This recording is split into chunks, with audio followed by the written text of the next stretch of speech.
Hello and welcome. On the bench today I have the Onkyo 806 we started repairing in part 1. If you haven't watched part 1, I thoroughly recommend that you go and watch it because we are going to resume it from where we left it there. This receiver came to my desk with a couple of issues. Issue number 1, which is the one we fixed in part number 1, was this kind of a digital distortion. Whatever kind of sound was coming through, the receiver was coming out completely distorted, full of, I would call it digital noise, and we fixed that by recapping this whole board, and we managed to identify exactly what was the faulty component, and that was the capacitor feeding power to the DSPs. The DSPs were getting power which was so oscillating, was so full of ripple, that they were getting crazy and they were basically injecting this horrible noise into the outputs. We found that basically all the capacitors on this digital board were completely gone or about to die, so we recapped the whole board, and I was hoping that would take care of issue number 2, which is like a 50 or maybe 100 Hz noise coming out from the outputs at all time. But that didn't happen, so now we don't have the digital garbage noise, the digital board is working totally fine, but we still have this 100 Hz coming out of the output. And then I said on part 1, this time we're going to go back to the schematics. I have something in mind. I don't want to start replacing random components, not that I did that last time, but I'd like to take a more scientific approach and try and pinpoint where the issue is coming from. Stay with me, we're gonna try and see if we can fix it for good.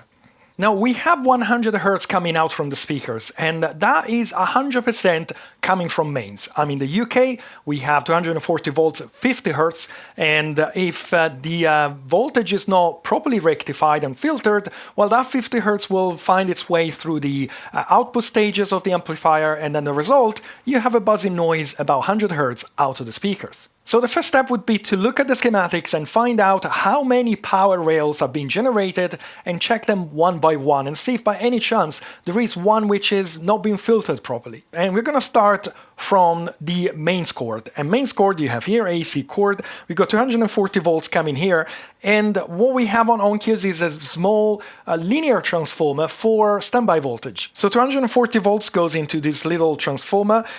We have two voltages coming out of this. We have plus 12 volts D, I don't know what this stands for, and plus 10 volts S, which is probably standby. And I'd imagine that that's powering a little circuit which is listening for the power button, that's it. But I'm just wondering, what if that voltage is so dirty, so full of ripple, that ripple somehow makes its way to the outputs? We don't know, but this is definitely something we need to check. We have this 12 volts and 10 volts, which is obviously being generated by this bridge rectifier, and we have a couple of capacitors here. Now, once the power D signal, I think, is being grounded by probably a transistor somewhere, this relay is being energized and it lets 240 volts through the main transformer here. The big transformer is the big one, chunky one in the unit, and when that is being energized, well, it basically has three outputs. One is going to connect to 9301, one is 4000, and one is 6950. So we're going to follow these connectors and see what they do.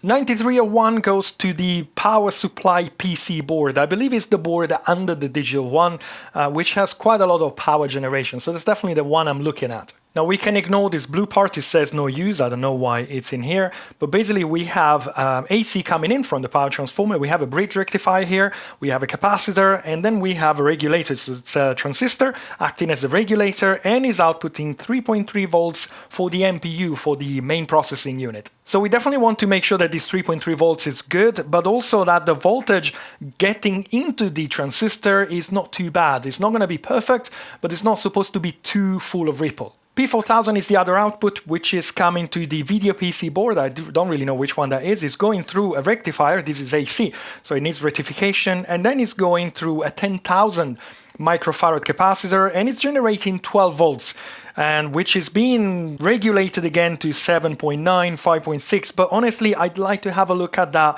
12 volts, because that's the one that I'm more concerned about. That's the one which is directly coming from AC. If something is wrong with this capacitor, more or less, and you have lots of ripple, well, the regulation that happens afterwards might not be able to get rid of the ripple 100%. And by the way, this is where the 12 volts HDMI is coming from, which is the power supply for the digital board that we worked on the previous episode. From the same connector, we have another circuit going to another rectification and regulation, coming up with a different 12 volts. As I said, there's plenty of different rails generated in different places. I'd imagine is to make sure that any noise coming from some specific areas of a board, they're not going to affect other components because they share the same supply. And as previously, we have a bridge rectifier and we have a 10,000 microfarad capacitor generating the 12 volts. So we want to make sure that that 12 volts also is ripple-free or without too much ripple. And then we have 6950, which is the third connector coming from the transformer, and this is the one powering the actual amplifier, generating that, I think it's like plus 65, minus 65, the actual amplifier generating the sound. Now we know that the amplifier is quiet. We tested in the previous episode, we removed the input of the amplifier board and the board is completely quiet. So I don't think that that is our problem. We have two bridge rectifiers and we should have a couple of big capacitors, yes, here. These are the two massive capacitors you see inside the unit, but once again it looks like everything is fine in there, so that's really not what I think the problem is. So I would say let's take out the oscilloscope and let's start looking at those voltages that we encountered so far. Now let's have a look at that standby voltages coming to the main board through this black connector here. You can actually see it says power D plus sub, which should be that 10 volts that the schematics are mentioning. Then we have a ground, a power off, and 12 volts RL, which I don't know what is. So let's see what we're getting on the 10 volts or the plus sub voltage. Power on, 3, 2, 1, go. Okay, I'm in DC, so obviously we're going up. And we have 11.4 volts, which is expected. Now let me change to AC, so I'm removing the DC component from the signal so we can check the ripple a bit better. And I would say the ripple is more or less 200 millivolts peak to peak. I feel for a standby voltage is probably totally fine. And I see a discrepancy with the drawings. It says pin 4 is plus 12 volts D, but here on the PCB it actually says power off.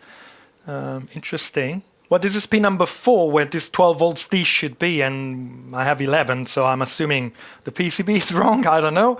It looks okay, let's go into AC mode. And more or less it's the same, about 200 millivolts, so I wouldn't be concerned about that.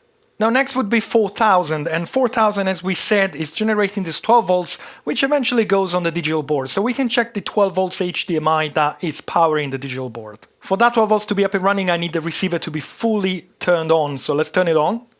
And this is my 12 volts, which is actually reading 14 volts RMS, and I see a little bit of ripple, so let's go to AC mode. And this is definitely a bit worse. We have about 600 millivolts of ripple.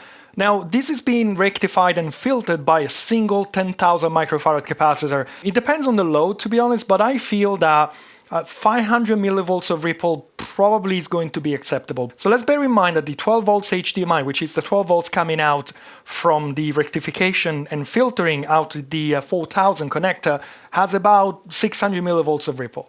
Now to check the other 12 volts, which is coming out from the other bridge rectifier and the other 10,000 microfarad capacitor, I've clipped a test lead directly on the bridge rectifier output. So let's see what it does. Okay, I'm reading more or less the same voltage I was reading on the other bridge rectifier, 14 point something, so let's have a look in AC mode. And I would say it's more or less the same. Actually, now I stopped the signal and I'm just looking at the ripple without all the interferences, which is due to my improper grounding, which I don't care. I'm looking at 50 hertz noise in here. I think it's about 300 millivolts of ripple. On 12 volts is probably totally acceptable. Again, 300, 600, not the end of the world. I think these lines are totally fine. The third line is connector 6950, and 6950 is basically powering the amplifier. Again, we know the amplifier is fine, but let's quickly check. It's basically the main voltages going to the amplifier are those two chunky wires. One is red, one is gray, one is positive, one is negative. Let's check one and see what it does. Positive leg is 62.8. Obviously, we can't really see much ripple in here. We need to go in AC mode. And to be honest, I think it's the same 200 millivolts that we see with all the other voltages. So for 65 volts, I don't think this is a big deal. This might increase when you turn up the volume, when you have a big load and you have quite a lot of power coming out of the amplifier. But in idle, this is what comes out of the positive rail. Let's check the negative. We got more or less minus 62 volts, and let's check the ripple. And I think this is more or less the same. Once again, I don't think this is a problem. It's not a problem with the amplifier board. So I don't really think that this could be a problem with something else inside the unit. So this kinds of feel like a dead end, but once again, the 100 Hz has to come from mains. It can't be something else. There's no like 50 Hz oscillator somewhere inside the unit that might leak somewhere. So it has to be mains. And as I said, there are so many places in this receiver where voltages have been generated, rectified, filtered, regulated, re-regulated. So I was looking into the schematics, and I have to thank, I think their name is Agent24 from badcaps.net. They pointed me to something I missed on the schematics. Let me show you.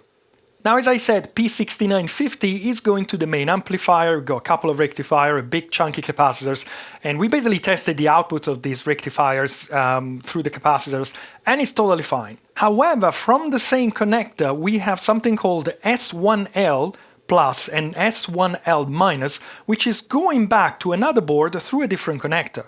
And this is the connector in question, JL5514B, which is going to a complete different board. So this is AC coming from one of the outputs of the main transformer, and is going through a bridge rectifier. It's generating plus and minus 22 volts. Now, these plus and minus 22 volts, they basically come in here, and they're being regulated to plus and minus 15 volts, which is a familiar number because plus and minus 15 volts are usually used in sound devices whenever you have sound, because obviously you have positive waves and negative waves, and you need something to deal with that. Now, these plus and minus 15 volts, they're actually going into the audio processor, which is the selector, tone, volume control. They're also going into the electric volume here. So they're basically going into the electronics, which is dealing with the sound at the line level, which is where the noise is coming from. Now, my experience with sound devices says that if those plus and 15 minus volts are barely noisy, that noise will go through the speaker because it's powering the chips, which are actually looking after analog sound at line level, which is a very, very low level, which means that any noise coming through power supply, well, it's being passed to the speaker, through the outputs. So obviously this is a rectifier, and we have two capacitors, one for the positive rail, one for the negative rail, and I have a good feeling that that could be our problem. Let me find those components, that bridge rectifier, and we'll scope the output. Now, I found where the connector from the amplifier board is coming, and it's got not good news because the other end of that connector is on this board here, which you can barely see from this angle. It's completely inaccessible, 100% inaccessible, but this is where those 22 volts are being generated. I can't see anything there. I just know that that voltage that we saw on the schematics are going onto this board.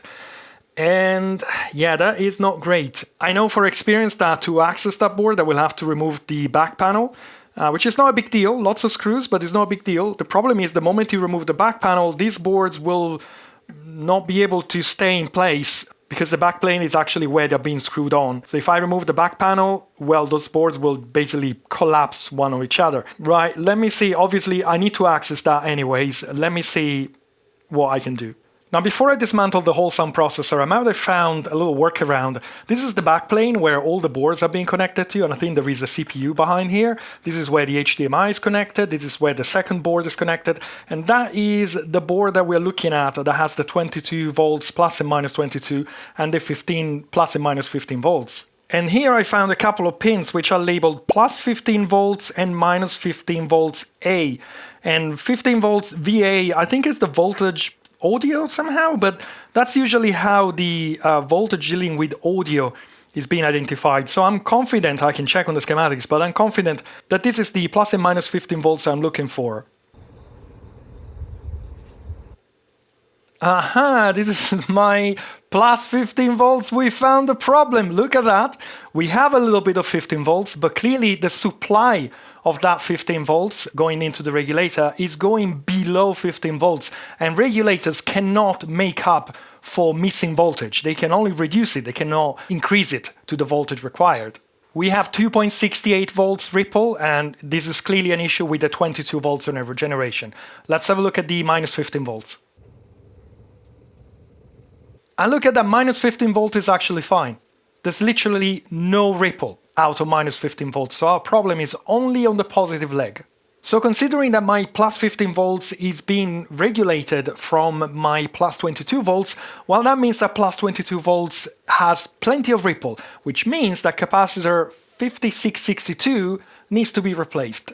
And I'm assuming that 5661 is fine, but obviously we'll take a look. I'd imagine it's pretty toasty down there, so probably, we'll have a look at those capacitors. But now we have a good reason to dismantle the whole board, take out the little power, PC, signal, whatever board that is, and check those components. We might have identified the bad components. The video you're watching right now is being recorded by an iPad. I'm using the front-facing camera of my iPad to record the front-facing angle. Now, unfortunately, iPad's front-facing cameras, they're not great. They can't do 4K, and even in Full HD, the quality is really not great. So I'd like to improve the front-facing angle from this to this. This is my Sony E10 4K camera, that's the one I'm using for overhead. The quality is absolutely outstanding, I really like it, and I'd like to buy another one to use as a front-facing camera. Well, if you like my videos, I'd like to ask for your help. I set up a GoFundMe page, the link is down below in the description, and with your help, I'd like to buy another Sony E10 second-hand and also a second-hand lens, probably to replace the overhead one so I have a little bit of extra zoom and I don't have to move the camera back and forth all the time. So if you're thinking of helping me, thank you so much. If not, thank you for watching. Now, let's go back to that Onkyo.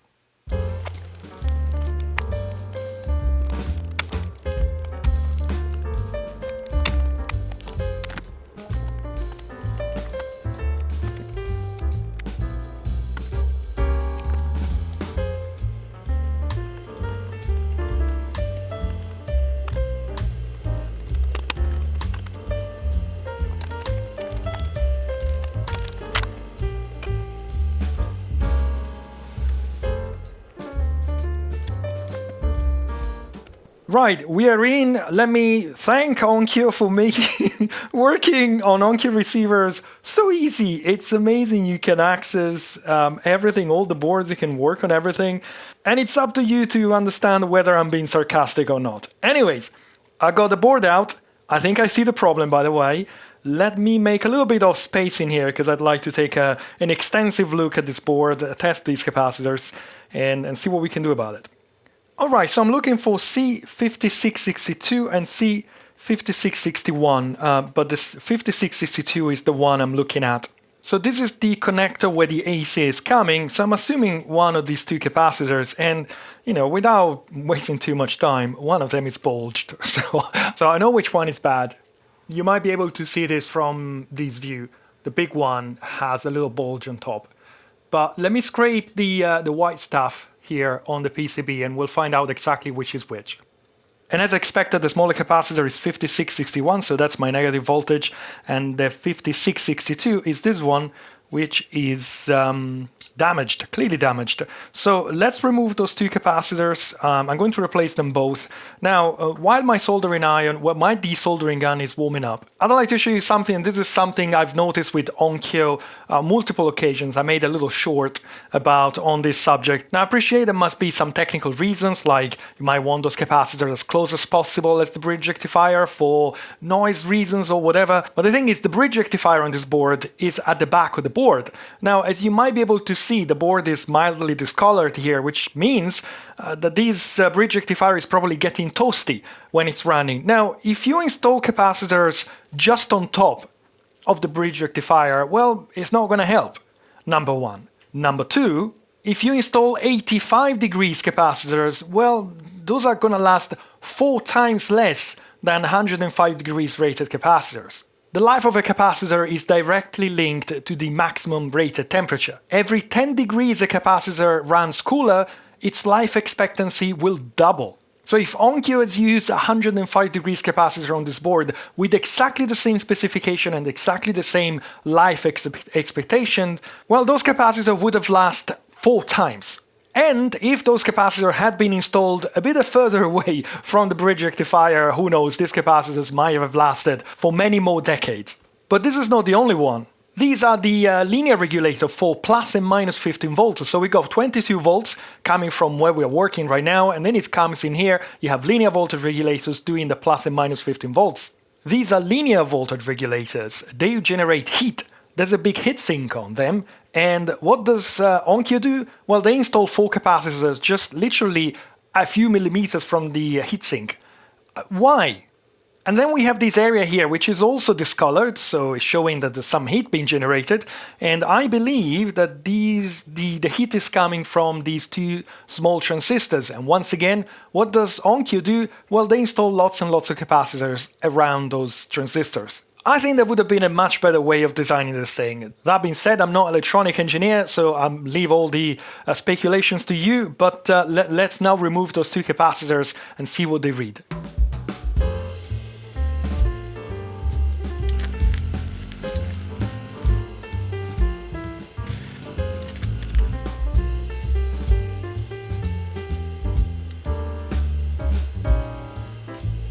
The capacitor in question is a Nichicon. It's a 1000 microfarad 50 volts. Schematics say 35 volts, so they actually went up with voltage a little bit. It's a Nichicon, so it's supposed to be a good brand, but again, it's only 85 degrees, and I can see that something came out of it. I can see the same on the board. You can see the guts of the capacitor just spilled out of it, and well, that's it. That's the end of the capacitor. Now let's check the capacitance and the ESR of both of these capacitors. Well, this is not a capacitor anymore, it's not reading anything, so that's our problem, of course. Now this is a 470 microfarad capacitor, that's the one on the negative leg, and it's just below the minimum, 20%. It should be no less than 376. The ESR is still good, so that's why this was still working, but clearly this is about to die, so I'm going to replace this as well.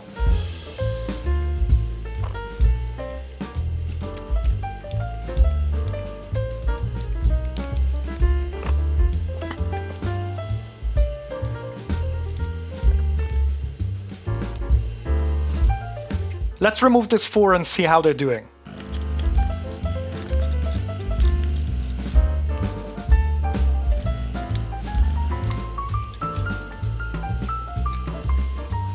And the situation is not too bad. This is a 47 microfarad, it's reading 40 with a reasonably low ESR. The 220 microfarad is also reading an acceptable reading.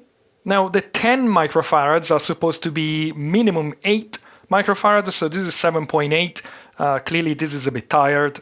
And the other 10 microfarad is also a bit tired. I think I'll go ahead and replace this 4. Again, they're close to a heatsink. I think they're pretty critical for the plus and minus 15 volts, so why not? These are 50 volts capacitors, even though the schematics say 35 or something like that. I do have 35, I don't have 50. Just to be on the safe side, I'll just want to replace them with something same voltage or higher, even though probably 35 is going to be totally fine. I'll have to place an order because I haven't got the 50, and then we're going ahead and we're going to replace them.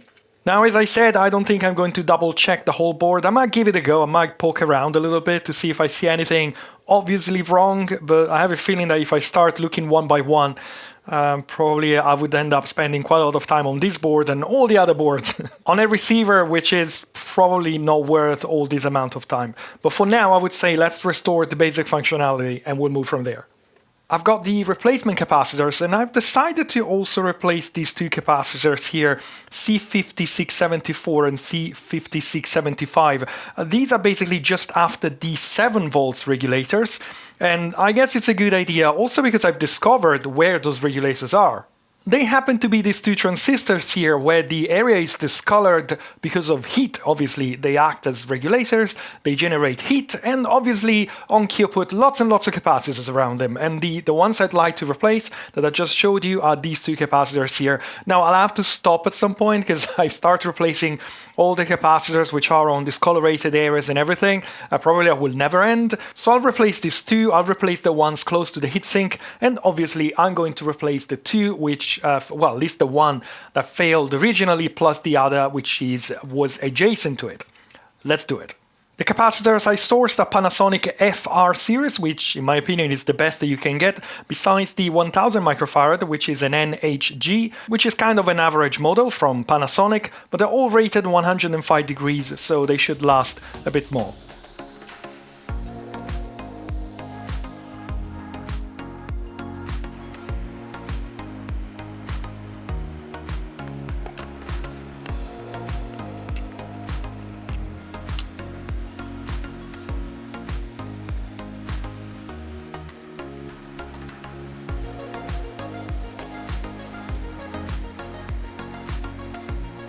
And I've angled these capacitors away from the heatsink.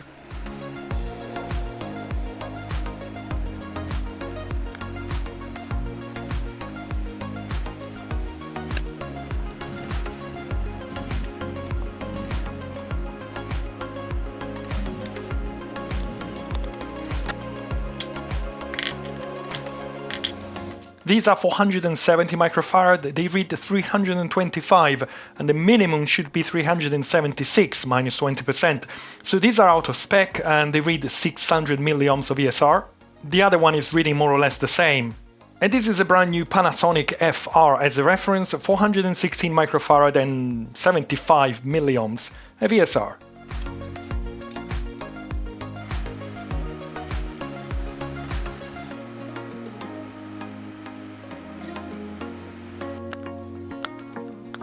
Now this is the other board, and I've been thinking of swapping these 10,000 microfarad capacitors. These are on two different 12 volts lines. One is going to the HDMI board, the other one I can't remember, they're pretty critical. Now if I test them in circuit, they seems to be reading totally fine, 9,100 microfarad and 64 milliohm of ESR. Let's check the other one. And this is reading even better. So these capacitors can be expensive, especially good quality ones. So I'd be tempted to leave them alone. Let me just remove one out of curiosity real quick and check and confirm out of circuit that it reads fine. And yes, I'd say these are reading totally fine, 9,400 microfarad and 37 milliohm of ESR.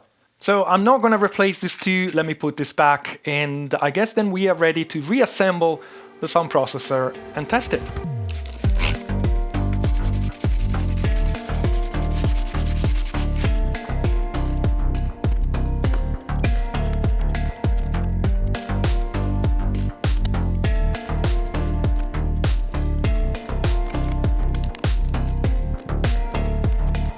I've only used a few screws to put it back together, make sure it's all the boards are aligned. I haven't reinstalled the aerial modulator for the radio, I think. It's not really required.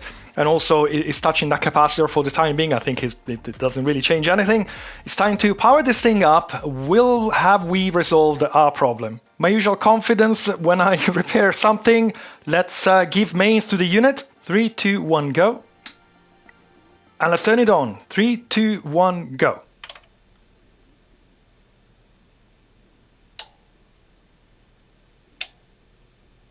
Okay, I think it's on. The speaker is connected, so I don't hear anything out of it. I don't see smoke so far. Front panel is happy, volume is low. Let's turn on some music.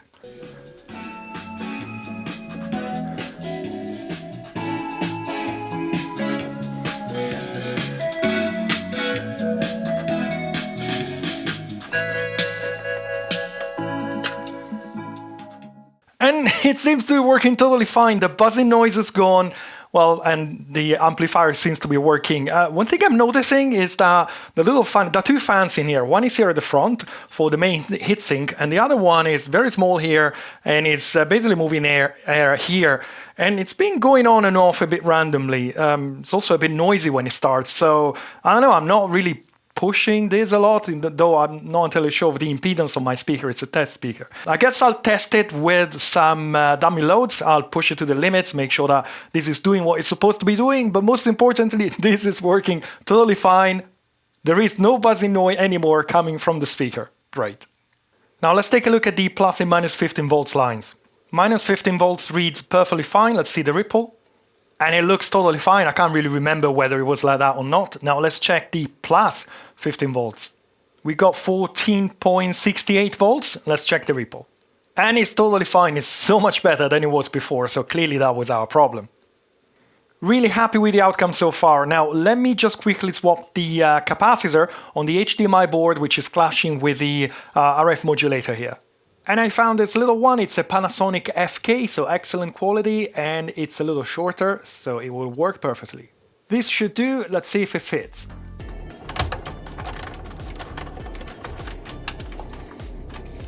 Perfect.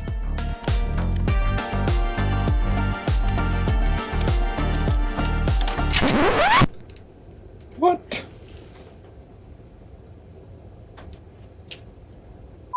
Now, before we can run some tests, I'd like to check and maybe adjust the bias or offset, depending how you want to call it. And on the service manual, I found the procedure. Basically, it's down here on the amplifier board. It involves adjusting those little trimmers while reading the voltage at those connectors. Now, the manual says that the reference voltage I'm supposed to read from those terminals is 6 millivolts plus or minus 1 millivolts. Though it says that if I'm reading between 4 and 6, I don't need adjustment, which seems to suggest that then the reference voltage is 5 millivolts and not 6. But anyway, something between 4 and 6, let's put it that way.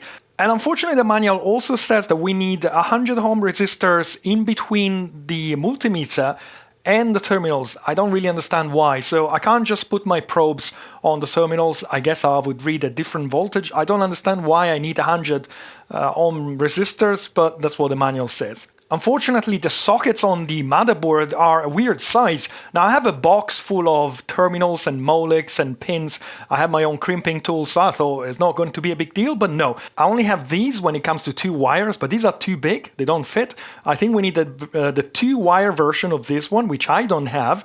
And I did try with, how are these called? The DuPont terminals, leads, whatever. They're too big, they don't fit. I tried to make one myself, but it doesn't work. I think I'd like to try and ascertain the situation anyway, so I might want to bodge some 100 ohm resistors around my multimeter probe, see what kind of voltage we're reading. If the readings are fine, I'm not going to bother. If they're not fine, I will buy what I think is the appropriate connector. So that's my solution to try and take a reading. I hope I don't damage anything. The manual says we need to wait 6 minutes for the amplifier to fully warm up. So let's turn it on. Well, with the amplifier just switched on, we have 5.6, at least on this channel. Let's give it 6 minutes. There's no point in taking much readings right now, and we'll see what happens. Well, and after 10 minutes on this channel, I don't know which channel it is, I'm reading 11.4. So these will need adjustment. Just out of curiosity, let's check another one. This is also reading 11 volts. Kind of weird that they all read the same. I guess they all drifted the same over the years. And yeah, I can kind of feel this is kind of unnecessarily hot, considering it's not doing anything. And this is also reading 11.4. So there is no way I can do the adjustment while I'm reading with this thing. So I'll buy some connectors and we'll adjust them to 6 millivolts. I've got the connectors and thankfully it fits totally fine in the existing sockets. I still don't understand why I need those 100 ohm resistors. I mean, in the end, my multimeter, like any other multimeter, they show a 10 mega ohm resistor internally. So I don't think 100 ohm is going to make any difference. Maybe some older multimeters, they don't have that resistor. I don't know. If you know this, please do leave a comment down below because I'm curious what could possibly change with these extra components. I put a little heat shrink around the resistors and then we'll begin with the procedure. I'm gonna put some lubricated contact cleaner on the streamers to clean them up, and then I'm going to exercise them a bit and leave them a bit lower than they were before, a bit counterclockwise, so that shouldn't overdrive anything.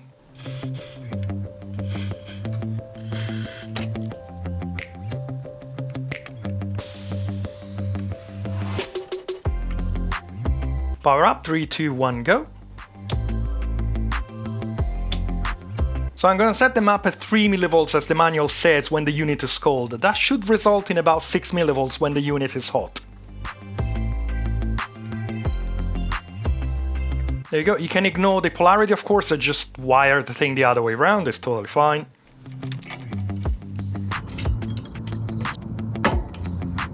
And I'm going to repeat this for all the channels. This is 2.7, so it doesn't really need a great deal of adjustment, does it?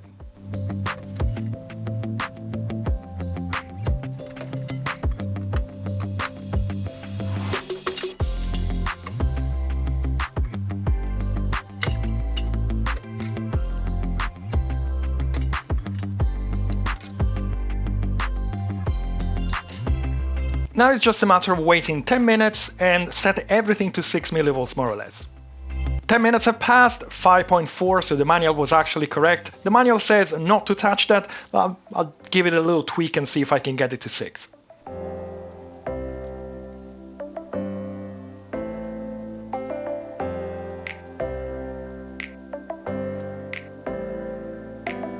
There we go, they're all set to 6 and they seem to be stable at 6, which is great. The heatsink actually seems pretty much cooler than it was before. Now, before we proceed to test this unit, I'd like to take a look with the thermal camera because I can feel a lot of heat coming from that area there. Now, if I take a look at this area here with my thermal camera, you can see it's plenty of components running at 80 degrees. These are little transistors or diodes. On this board here, there's a transistor attached to a small heatsink and it's running at 82 degrees. These two transistors, which are in front of each channel, they also run at 77 degrees. And obviously the PCB around those components is constantly running around 60 degrees. And bear in mind, this has been on for 20 minutes and it's open. So it's the best case scenario. Here in the middle of the amplifier, where components are surrounded by other very warm components, well, temperatures are even higher, they go up to 83 degrees.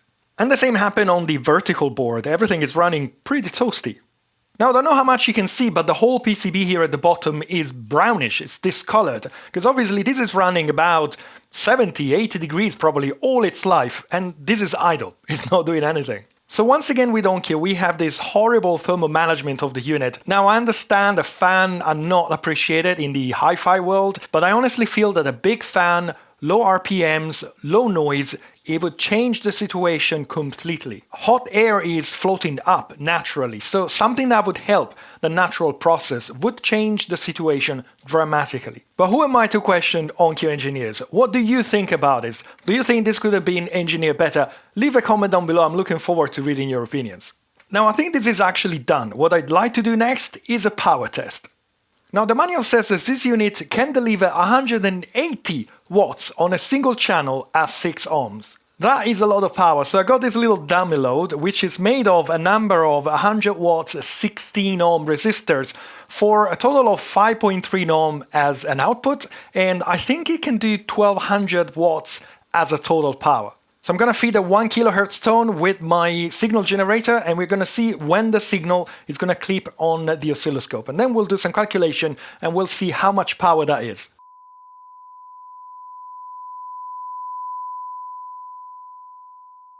Well, my oscilloscope says that the maximum RMS voltage when the signal was clipping was 38.6 volts, and I was expecting for 5.3 ohms, I was expecting 30.8 volts for 180 volts, so considering there was some clipping involved and everything, I would say that this amplifier is 100% delivering what it says on the tin. Impressive. And while I was testing a bit off camera, the fans have started, so they seem to be working totally fine.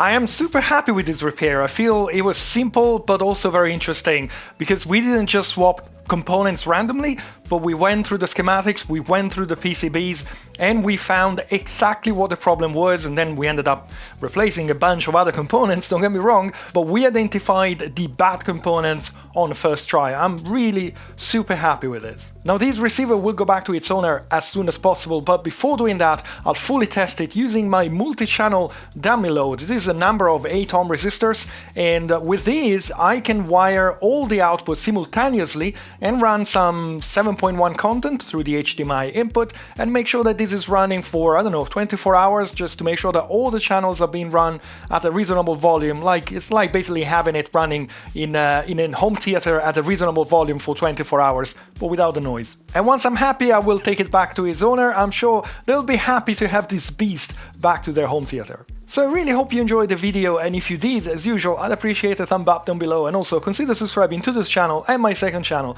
if you like this kind of things. Don't forget I'm on Facebook and on Patreon, the links are down below in the description. There is a free tier on Patreon, so no excuses, but if you don't want to support me on Patreon, maybe you can buy me a coffee, and the link is also down below in the description. If you don't want to buy me a coffee, well, I hope you enjoyed the video. That's it for today, thank you for watching, I hope you have a great day, and I hope to see you again soon here on my channels for my next videos. Thank you very much, and goodbye. Bye bye.